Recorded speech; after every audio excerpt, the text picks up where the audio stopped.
join me this morning on this AD Quickbite, talking you through one of my favourite methods to catch pike, and it's caught me a few big pike over the years, and it's a little bit of a neglected method, and that's wobbling dead baits. So I'm going to talk you through the technique that I use, the hardware that I use, and my approach to wobbling dead baits, and hopefully along the way we'll catch a couple of pike this morning. I've had about half a dozen casts in the entrance to this bay, but if I'm honest, it looks a lot better a bit further in the bay. So this will probably be my last cast, and I'm going to head over there and see if I can find one.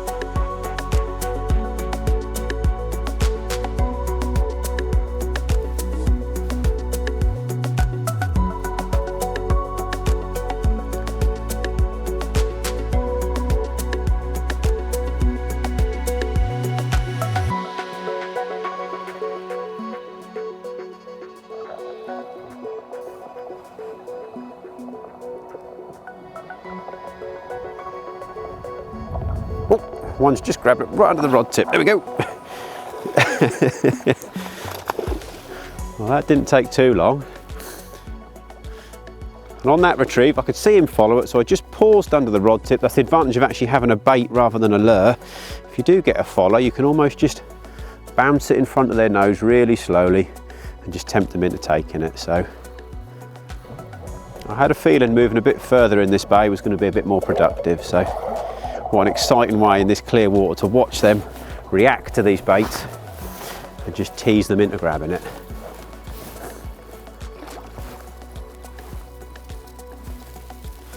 Nice.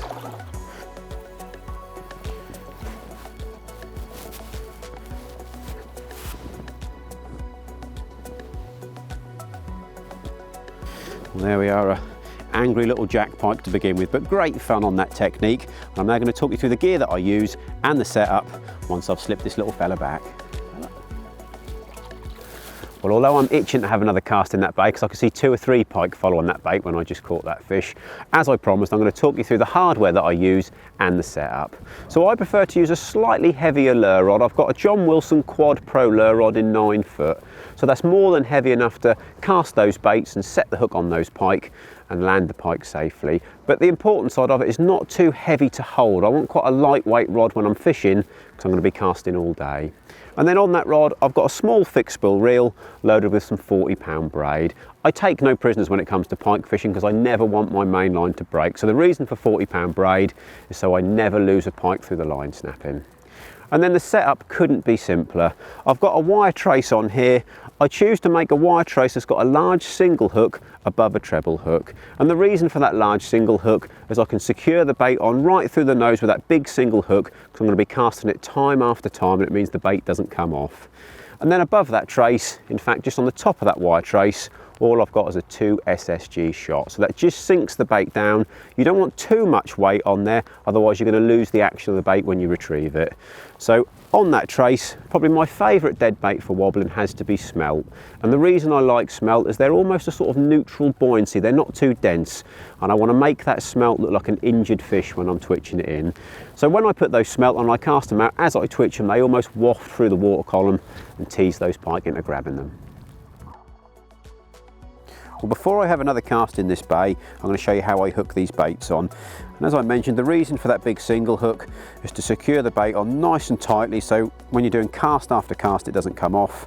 And then I just put the treble hook down the flank of the fish. Now, whereabouts I put that treble hook depends on how much action I want the bait to have. If I want it to really spin and wobble, I'll hook it so the fish is slightly bent. And if I want a little bit more of a straight retrieve, I won't have it quite so tight. So I'm going to get this fella back out there, and in a minute we'll talk you through the retrieve. Well, I've had about a dozen or more casts in this little bay, and I thought I'd got another one out here because there was definitely more than one pike in here, but maybe I spooked them when I caught that fish. But there's a couple more good spots to try, and I think if they were up for it, they'd have had it quite quickly. So I'm going to have this one in. I'm going to go and try around the corner.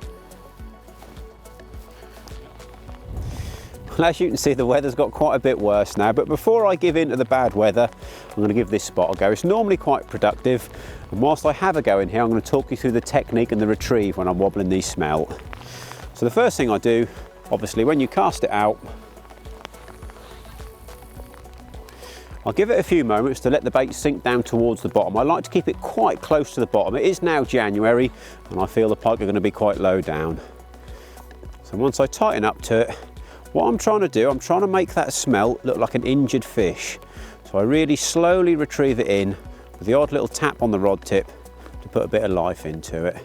You can vary the speed. As it is later in the year and it is cold, it is January, I'm doing a very slow retrieve.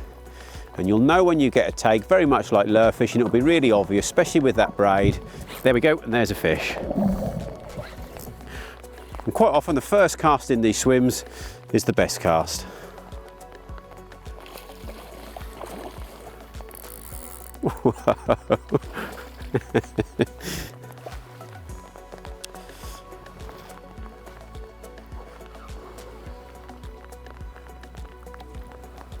Nice.